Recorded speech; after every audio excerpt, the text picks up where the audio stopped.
3 जनवरी 2002 सुबह 3:58 पे 2 rubber boat केरिन नाम के एक जहाज के पास आ पहुंची। उस बोट पर शैतर 13 के कमांडोज थे। जहाज सुएज गल्फ की तरफ जा रही थी।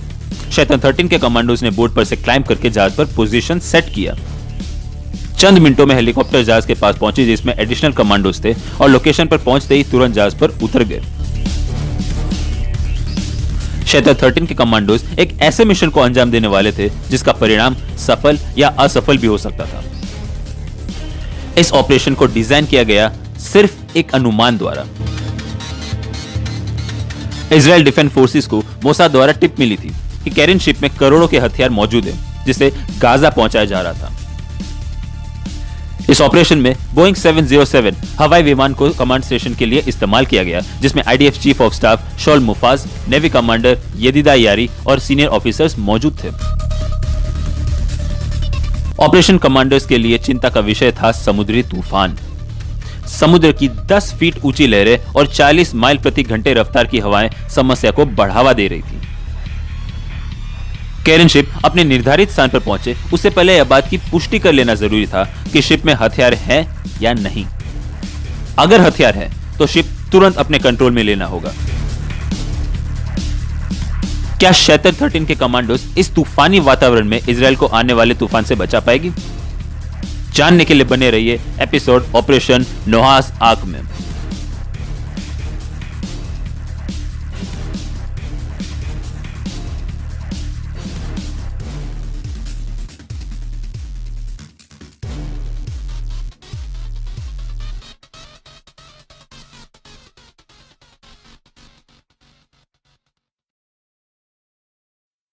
मई 2001 इजराइल नेवी ने एक बोट को कब्जे में लिया। उस बोट में रशियन मिसाइल बरामद हुए।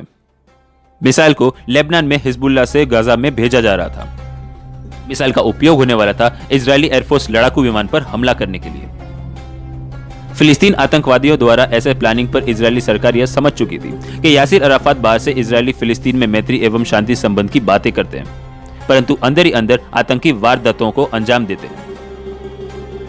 इजराइल के लिए यह घटना ने अलर्ट बेल का काम किया। इजराइल इंटेलिजेंस डिपार्टमेंट मोसाद समझ चुकी थी कि आने वाले समय में इससे भी ज्यादा बड़े स्केल पर वेपन एक्सचेंज का काम होगा। दिसंबर 2001 मोसाद एजेंट्स ने पता लगाया कि फिलिस्तीन ने साल के मध्य समय में एक शिप खरीदा था और शिप का नाम रिमके था, जिसे बदलकर केरिन ए रखा गया। मोसाद एजेंट्स ने उसी वक्त से केरिन ए शिप पर अपनी नजरें गड़ा दी। केरिन ए शिप को लेबनान के सूडान तक पहुंचाया गया। वहां शिप को बड़ी मात्रा में चावल, कपड़े, खिलौने, होम अप्लायंसेस लोड करके ईरान के पास किश आइलैंड पहुंचाया गया। रात के अंधेरे में केरिन ए शिप में 80 कंटेनर्स लोड किए गए। हर एक कंटेनर में 1800 पाउंड हथियार थे। उन सभी हथियारों का निर्माण ईरान के मिलिट्री इंडस्ट्री द्वारा किया गया था। उन सभी कंटेनर्स को गाजा में लाया गया और छोटे छोटे बोट्स द्वारा प्रवेश करवाया गया। वह सभी हथियारों को फिलिस्तीन पुलिस ने कलेक्ट किया और फिर आतंकी संगठनों में बांट दिया गया। मोसाद द्वारा पेश किए गए इन सारे रिपोर्ट्स ने आईडीएफ को यकीन दिला दिया कि फिलिस्तीन आने वाले समय में इजराइल पर बहुत बड़ा आक्रमण करेगा। केरिन ए शिप अपने अगले सफर पर चल पड़ा। शिप में तकनीकी समस्या आ जाने से शिप को 11 दिन के लिए यमन के होदेदिदा पोर्ट पर खड़ा किया गया। यह 11 दिन पर्याप्त थे आईडीएफ के लिए। आईडीएफ के पास 11 दिन थे केरिन ए शिप को कब्जा करने के लिए सही प्लान बनाने का।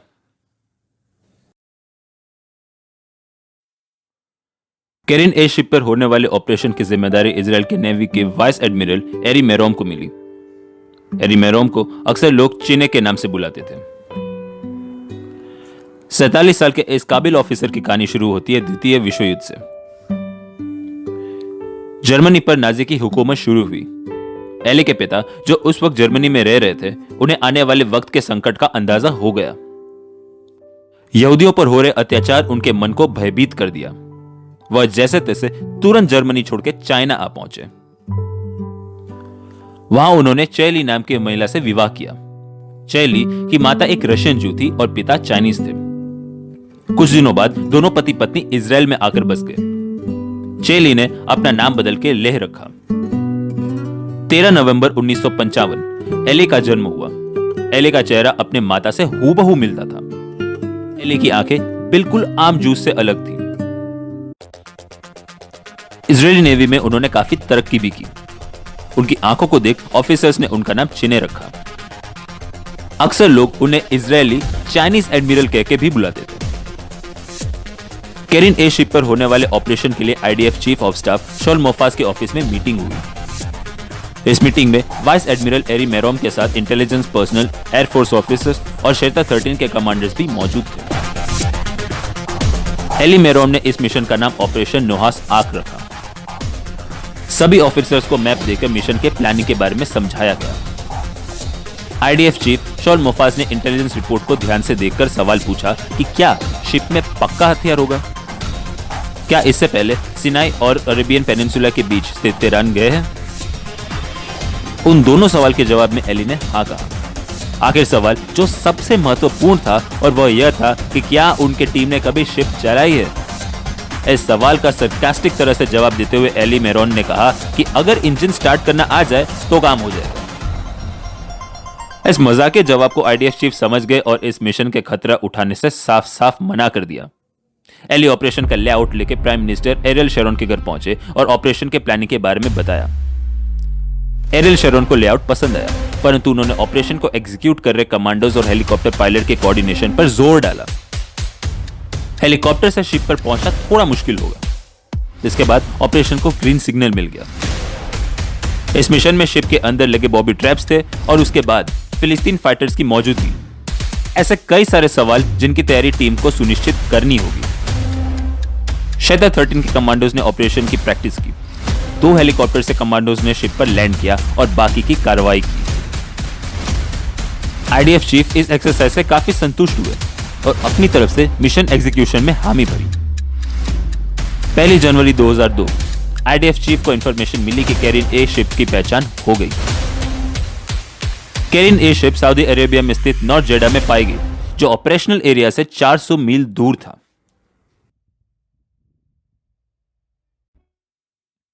मिशन के दिन सुबह के वक्त शेता 13 कमांडोज ऑपरेशन नोआस आर्क के लिए तैयार हुए।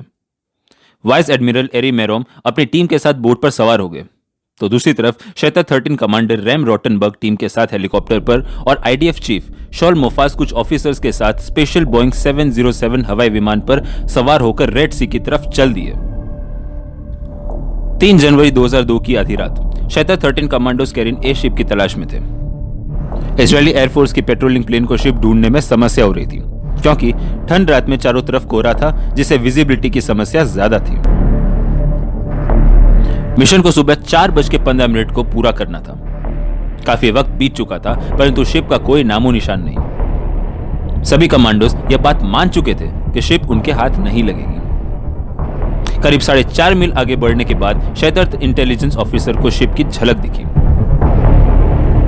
विजिबिलिटी अब साफ साफ आने लगी और आखिर में केरिन ए शिप की पहचान हो गई। सभी कमांडोज में उत्साह का भाव बढ़ गया। सुबह 3:40 पर इजरायली पेट्रोलिंग बोट शिप के पास आ पहुंची।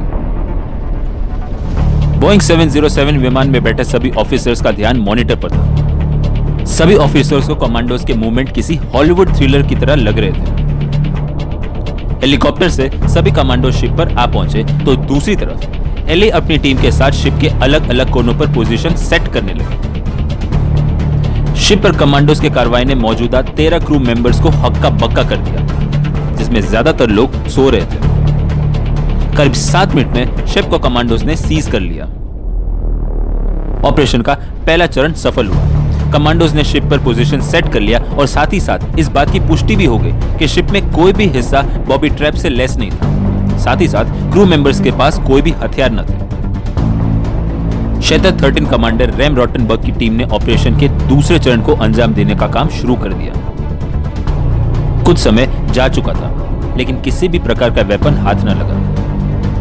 एली के सर पर जैसे तलवार लटकने लगी। सभी ऑफिसर्स एली को घेरने के लिए तैयार बैठे थे। ऑपरेशन नोआस आर्क फेल होते नजर आ रहा था।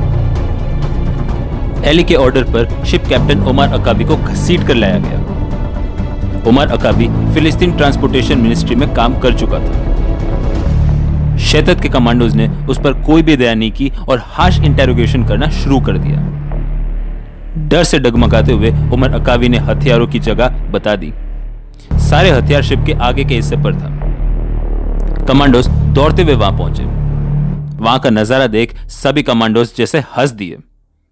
वहां उन्हें बड़ी संख्या में हथियार मिले। एक परीक्षा जैसे एले ने पास कर लिया था। करीब 64 टन के हथियार हाथ लगे। कमांडोज ने शिप को कब्जे में लिया और गल्फ ऑफ एलेट की तरफ कूच किया। ऑपरेशन नोआज आर्क को सक्सेसफुली एग्जीक्यूट करने के बाद कैरिन ए शिप को एलेट में लाया गया। 64 टन के हथियार की कीमत करीब 15 मिलियन यूएस डॉलर थी। 122 mm Katyusha rockets, 107 mm Katyusha rockets, 80 mm mortar shells, anti tank missile, anti tank mines, sniper rifles, AK-47 और अन्य हथियार मौजूद थे। ऑपरेशन के अगले दिन इजराइल के प्राइम मिनिस्टर एरियल शेरोन ने अमेरिकन जनरल एंथनी जिनी को अपने फार्म हाउस में इनवाइट किया।